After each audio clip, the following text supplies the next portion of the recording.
Welcome to Revenge Report. Don't forget to hit that like button and subscribe for more. Let's dive in. Not everyone's meant to shine, darling. I can still hear my mother's voice, soft but sharp, like she was slicing my future in half while stirring sugar into her tea. I was 19, home for winter break, still glowing from my first semester at Johns Hopkins. I remember staring at her over the rim of my mug, wondering if she even realized how cruel she sounded. Maybe she did. My mother, Margaret Devereaux, was a woman who believed life was about knowing your place and staying there. My name is Clara Devereaux. I'm 42 years old, and I live alone in a small apartment in Philadelphia. I used to be a promising medical student, the kind of kid who made it into every holiday brag my parents told their friends. But that was a lifetime ago, before I was recruited into a program that doesn't exist, at least not on paper. For 20 years, I've worked in biosecurity, drafting pandemic response protocols, creating containment strategies that have saved lives in ways no one will ever know. To my family, though, I just vanished. No explanations, no updates. I let them believe I'd quit school and drifted into nothing. I tell myself it was necessary. The work was classified, too dangerous for loose lips. But sometimes I wonder if I was just afraid that if I tried to explain, my family wouldn't understand anyway. They always valued what they could see. Diplomas on walls, speeches at banquets. My life became a shadow mission, and over time, I guess I became a shadow too. This morning, I found the postcard. It was sitting in my mailbox like a ghost from another life. Cream-colored, with a picture of Baltimore's Inner Harbor on the front. On the back, in my mother's slanted handwriting, was a single line. Theo's award ceremony is next month. We'll expect you there. Theo, my younger brother, the golden boy who never faltered. He followed the path I abandoned, med school, residency, and now a celebrated neurosurgeon with awards and interviews that make him sound like a genius sent to Earth to heal humanity. My family worships him. He's their proof that they did something right. I don't know why I kept staring at that postcard. Maybe because it wasn't an invitation so much as a command. Margaret Devereaux didn't ask. She never asked. I walked to my closet and pulled out my old lab coat, the one I wore during my final year at Johns Hopkins, before my life detoured into secrecy. It's yellowed now, stiff with age. I traced my name stitched over the pocket. C. Devereaux. For a second, I imagined a parallel universe where I had stayed on that path, where my family would have a photo of me in some hospital hallway, framed next to Theo's. Instead, I have nothing, not even a place in the family album. I dug through a box of old things until I found one of the last family photos we ever took together, Thanksgiving 20 years ago. My parents, Theo, and me in front of the old farmhouse. Only as I looked closer, I realized someone had cut me out. Literally, the jagged edge where I used to be was still visible. My chest tightened. It was as if I'd been erased entirely, not just forgotten, but removed on purpose. I set the photo on the table next to the postcard. For a long time, I just stood there, hands trembling. My mother wanted me to attend Theo's big night, but I wasn't going for reconciliation. Number I'd go to remind them that I exist, that I matter, even if they can't see the life I built. Not everyone's meant to shine, darling, she once said. Maybe. But I wasn't planning to stay in the dark anymore. The farmhouse looked exactly as I remembered it. A picture frozen in time. The same white siding, the same weathered shutters, the same faint scent of lemon polish drifting from the open windows. It was late afternoon when I pulled into the gravel driveway, the crunch under my tires oddly loud in the quiet countryside outside Baltimore. I sat in my car for a moment, gripping the steering wheel. 20 years. That's how long it had been since I'd last walked through that door. My mother's postcard was stuffed in my jacket pocket, the edges curled from how many times I'd taken it out and read it. I took a breath, grabbed my small overnight bag, and stepped out. Margaret Devereaux opened the door before I could knock. She looked the same, thin, pressed slacks, pearl earrings, and that stiff posture that said warmth was optional. Her eyes skimmed over me like I was a contractor there to fix a leak. "You're late," she said, stepping aside but not quite welcoming me in. "Theo's speech is tomorrow night. You'll need to look presentable." "Nice to see you too, Mom," I muttered, but she had already turned, heels clicking against the hardwood floor. The house hadn't changed. Every surface gleamed. The hallway walls were a shrine to my family's accomplishments: framed degrees, newspaper clippings of my father's early work in infectious diseases, and of course, Theo's endless awards. His residency photo, his medical journal features, even his high school debate trophy had a spot. I scanned the walls twice. Not a single photo of me, not one. "Try not to make this about you," my mother added over her shoulder as she led me toward the kitchen. "Theo's worked very hard for this honor. We don't need distractions." Distractions. That's what I was now. Not a daughter, not even a relative. Just something that might smudge their perfect family portrait. Voices and laughter echoed from the living room, where a handful of guests were gathered. And then, like a movie entrance, Theo appeared. He was taller than I remembered, dressed in an expensive suit despite being in his own house. He walked in with the confidence of someone used to being applauded. "Clara," he said with a smile that didn't touch his eyes. "Wow, it's been, forever?" He turned to the guests. "This is my sister. She does admin work for health clinics or something. Important stuff, I think." I bit my tongue so hard it hurt. Admin work. If only they knew. If only they understood the things I'd done while they were busy polishing Theo's spotlight. As the evening dragged on, I slipped away upstairs to the guest room. A plain white card sat on the pillow. Welcome. No name, no note. Just generic politeness. It felt less like hospitality and more like a reminder that I was here as an afterthought. I sat on the edge of the bed, staring at the blank card. This wasn't a homecoming. This was a test. And I wasn't here to pass it. I was here to reclaim what they had tried to erase. The National Medical Honors Gala was exactly the kind of event my family thrived on. Chandeliers, champagne, and conversations that sounded rehearsed. I arrived alone, wearing a black dress I'd dug out of storage, one I'd last worn to a memorial service for a colleague. It felt like armor, simple and unadorned, but strong enough to get me through the evening. The lobby buzzed with chatter, the clinking of glasses, and polite laughter. I followed the signs to the ballroom, my heels echoing against the marble floor. A young attendant with a too bright smile checked my name on the guest list. "Oh," she said after scanning the chart, "you're seated in the auxiliary section." She hesitated before pointing me to a smaller side table near the back of the room, well away from the main stage. My brother's table was front and center, practically glowing under the spotlight. Of course, Theo's name was everywhere, printed on banners, listed in the program, whispered in conversations around me. People leaned in close, talking about his latest surgical innovations, how young he was to receive such recognition. My name wasn't mentioned once. To these people, I was just another +1 without the plus. As I sat at the table, a woman in her 50s smiled politely and introduced herself. "You're Theo's sister, right? What do you do?" She didn't wait for my answer. "Are you in medicine too, or something else?" "I work in public health," I said simply. "Oh," she said with a kind of dismissive nod. "Like lab work? Have you ever saved anyone's life?" There was no malice in her tone, just a genuine curiosity that somehow cut deeper than any insult. I thought about the protocols I'd written that had been used across half the country during the last viral outbreak. The ones that saved untold thousands. But none of that mattered here. These people measured value in published studies and award plaques. My kind of work left no fingerprints. From the stage, Theo was practically glowing. He worked the crowd like a celebrity, shaking hands with donors and speaking with that polished, confident tone my parents always admired. "Our family is so proud of him," I overheard someone say near me. "They've raised a brilliant son." No mention of their daughter. It was like I'd never existed.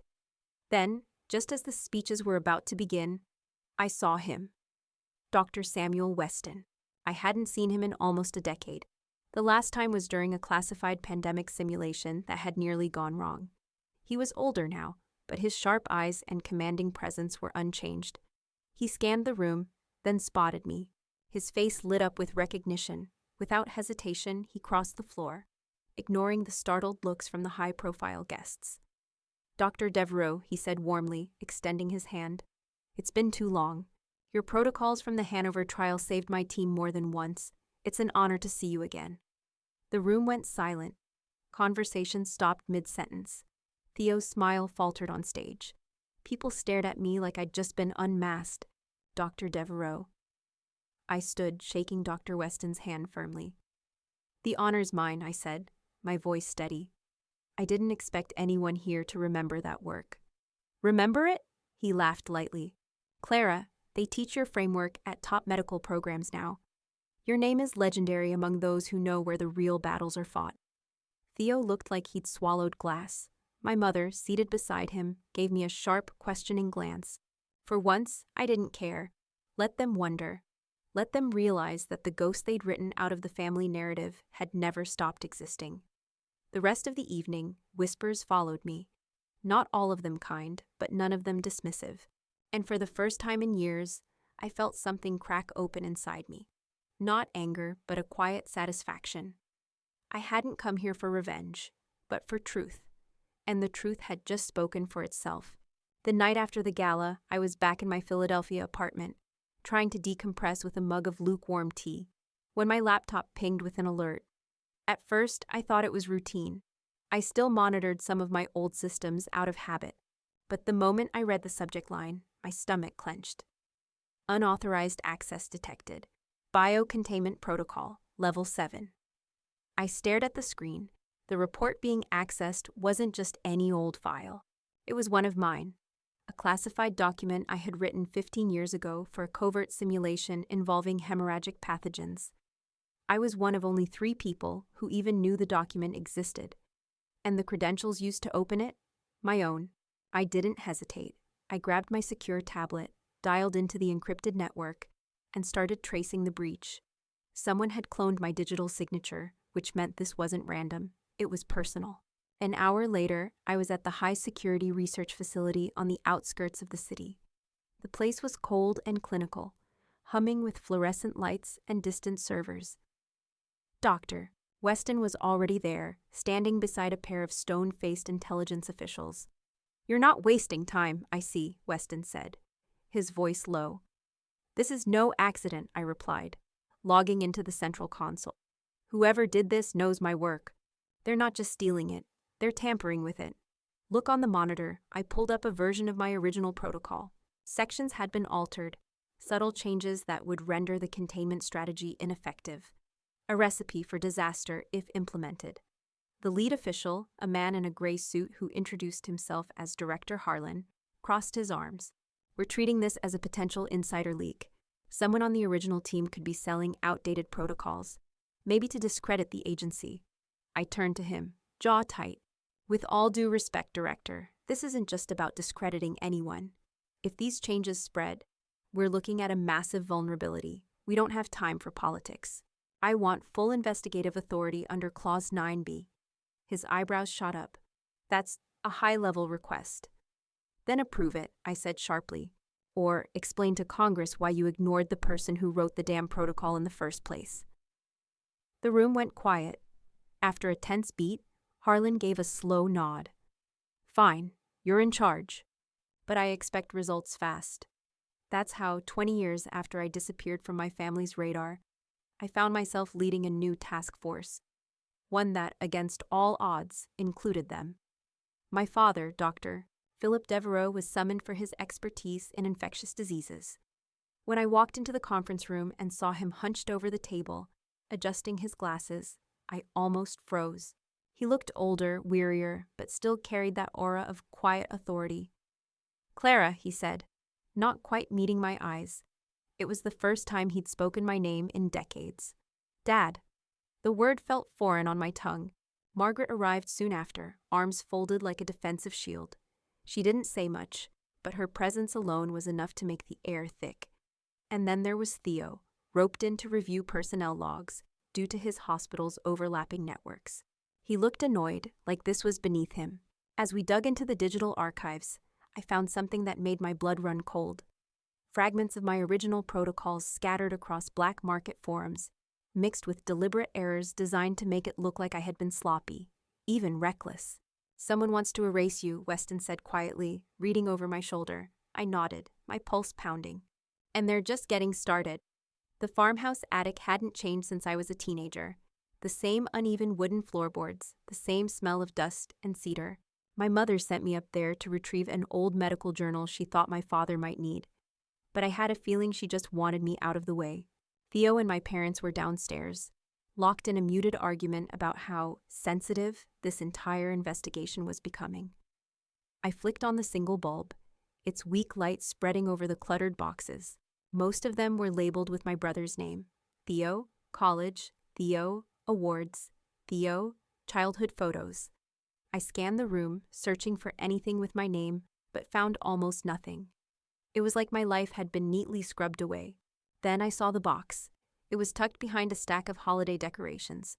An old shipping container with faded writing: Operation Hanover, 2005. My pulse spiked. That was one of my earliest assignments. A simulation I'd designed to test viral containment under urban conditions. It had been top secret, so how the hell did a box of my materials end up in my parents' attic?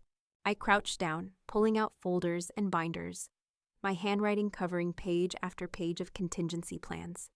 Mixed in with the official paperwork were loose sheets of notebook paper. Theo's notebook paper. His sharp, arrogant handwriting was unmistakable. Overkill methods, too theoretical. She's not as clever as she thinks.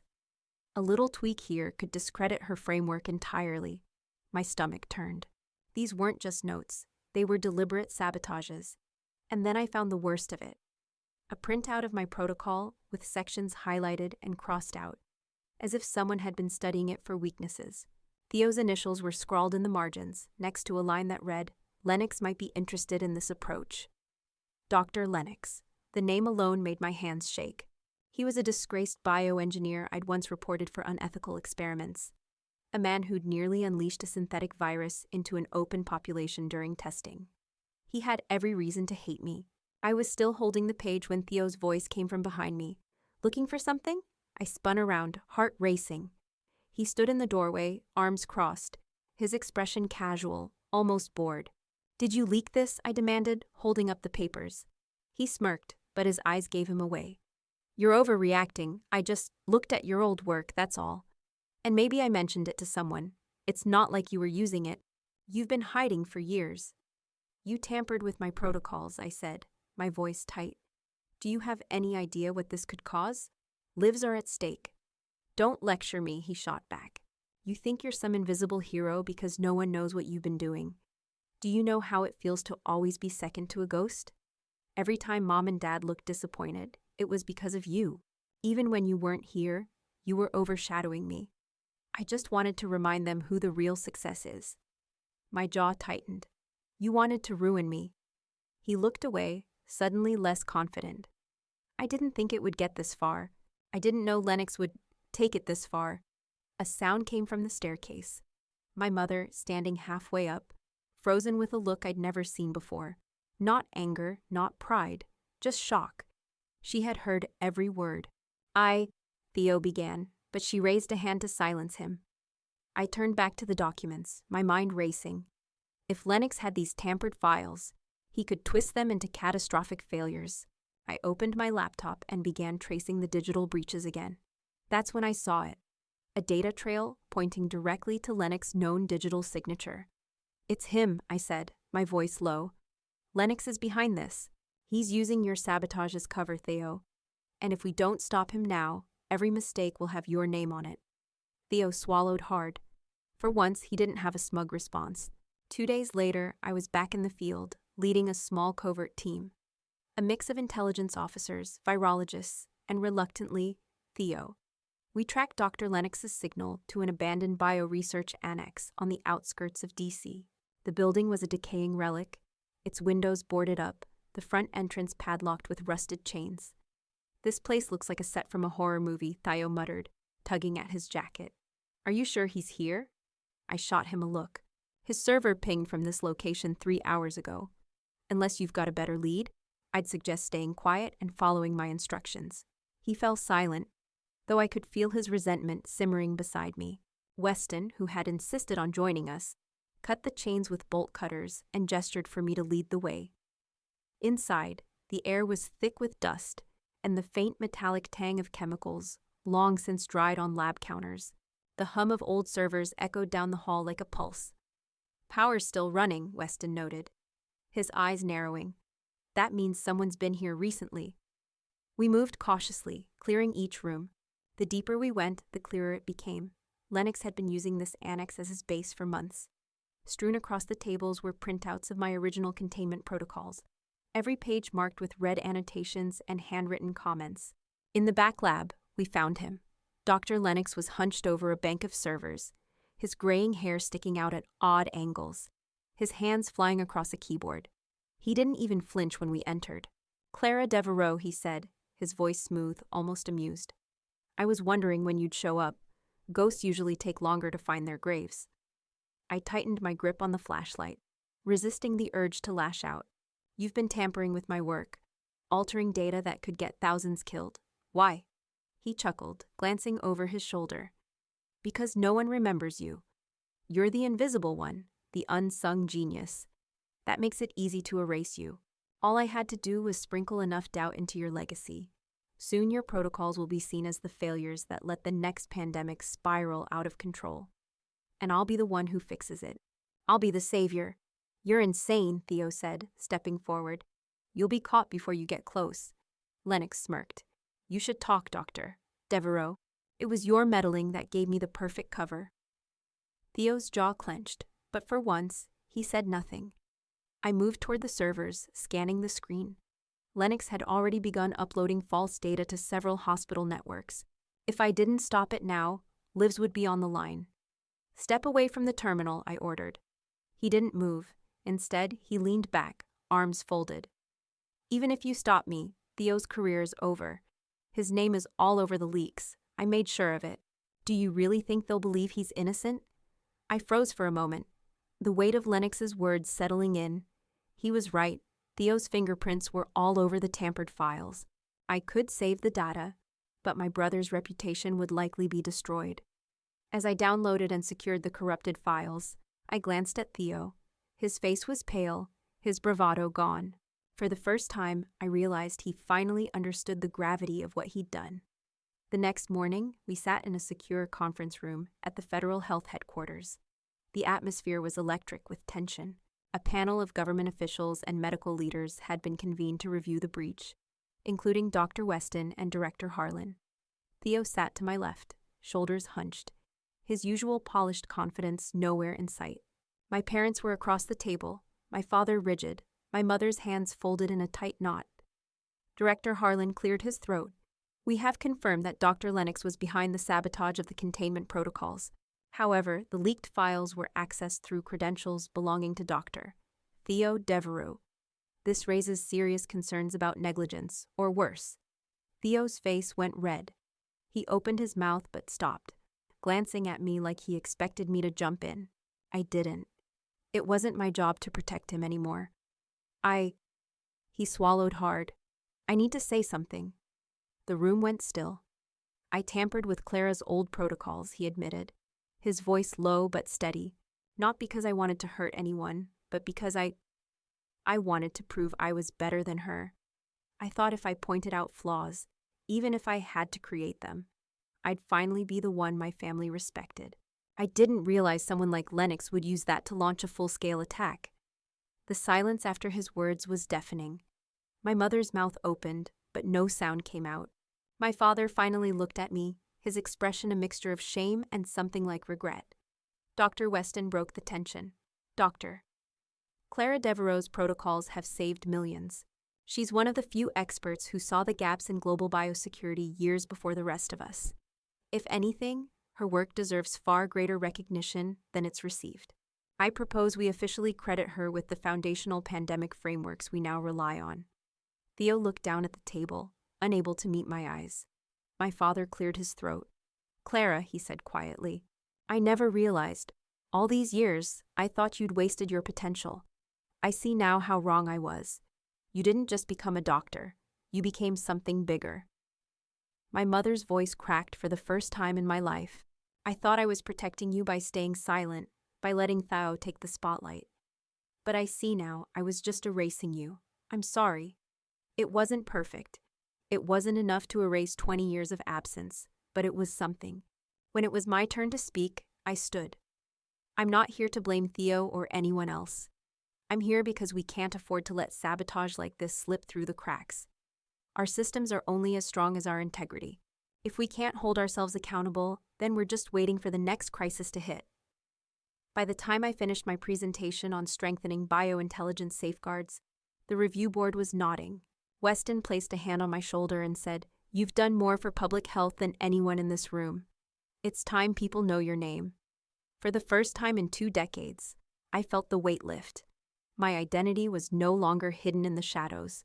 2 weeks after the review board meeting, I found myself standing at a podium I never thought I'd see again. The main stage of the National Symposium on Ethical Medicine in Washington, D.C. The event coordinator had asked me to chair the symposium, a role that came with full authority to shape its agenda. For once, I wasn't operating from behind the curtain. I was front and center. The lights were bright, and the crowd was filled with researchers, policymakers, and young medical students eager to make their mark. As I adjusted the microphone, I caught sight of Theo in the front row. He was wearing a modest suit, no flashy pin or ribbon, and his expression wasn't the smug confidence I was used to. It was quiet respect.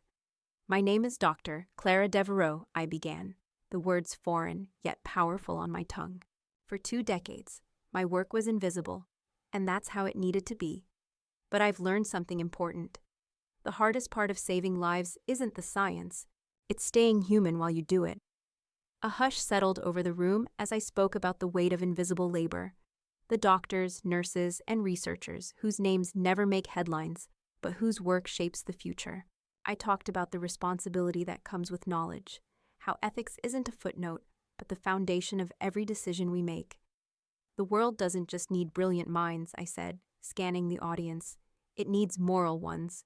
The systems we build must protect not only lives, but also the truth. Because when truth is compromised, it's not just protocols that fail, it's people. When I finished, the applause was long and genuine. I stepped away from the podium, and Theo stood up, walking to the stage. He took the microphone with a hesitant smile. "I want to introduce the woman who taught me what real leadership looks like," he said, his voice softer than usual. "She's my sister, and she's the reason I'm standing here today. Everything I know about perseverance and integrity, I learned from her." His words caught me off guard. For years, Theo's success had been built on overshadowing me. But here he was, not just acknowledging me, but elevating me. After the keynote, as the crowd filtered out, Theo approached me with a manila folder in his hands. "I've been working on something," he said, passing it to me. Inside were pages of a new medical framework, his own theories, shaped heavily by my original protocols. "I want your input," he said quietly. "I don't want to just live in your shadow anymore. I want to learn from it." I looked at him for a long moment, unsure if I'd ever fully trust him again. But for the first time, I saw not the rival or the golden boy, just my brother trying. Our relationship wasn't healed, but maybe it didn't need to be perfect. It just needed to be real. It had been decades since I last hosted anything resembling a family dinner, but on a quiet Saturday evening, I set the table in my small Philadelphia apartment. I didn't go for anything elaborate. Just a roast chicken, some vegetables, and a loaf of fresh bread from the bakery down the street. The food wasn't the point. The gathering was. When the doorbell rang, I felt a knot tighten in my chest. My parents stood there, side by side, looking older than I remembered. My mother's posture was still sharp, but her eyes softened when she saw me.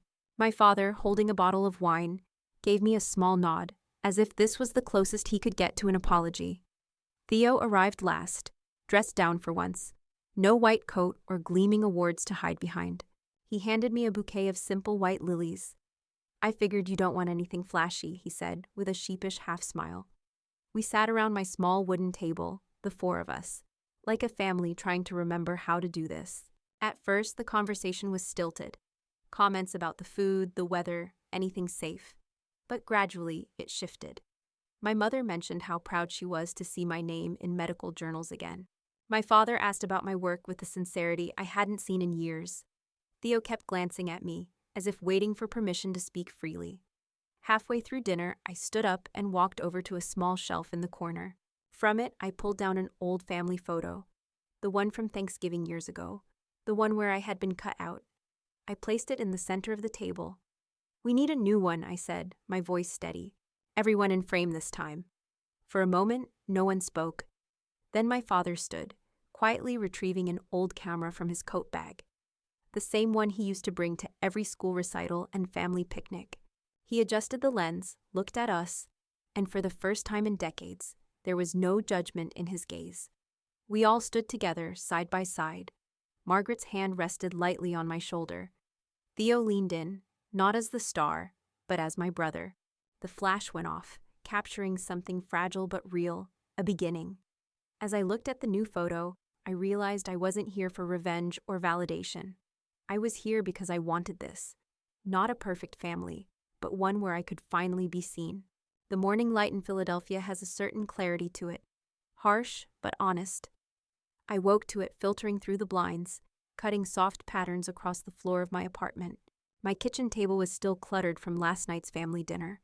A few empty wine glasses, a plate of leftover bread, and the new family photo resting carefully beside the old cropped one. I didn't put the old photo back in its box. I left it there as a reminder of how far things had shifted.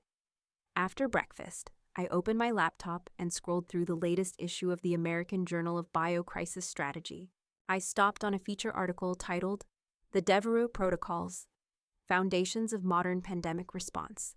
There it was, my name, finally in print, recognized not as an anonymous contributor, but as the architect behind the systems I had built in silence for so many years.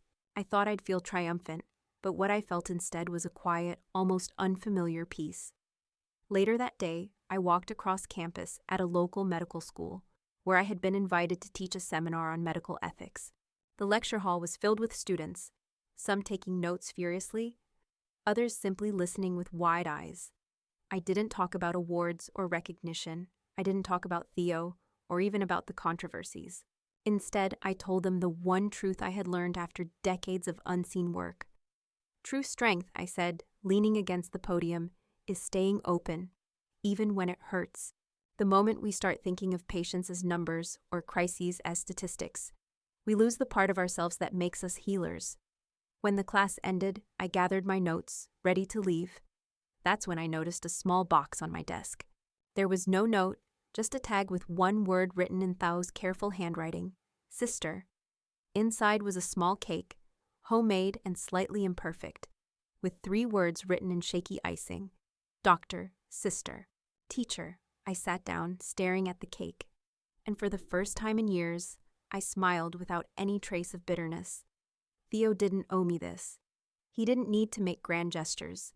This was enough, a quiet acknowledgement of who I had always been, even when no one else could see it.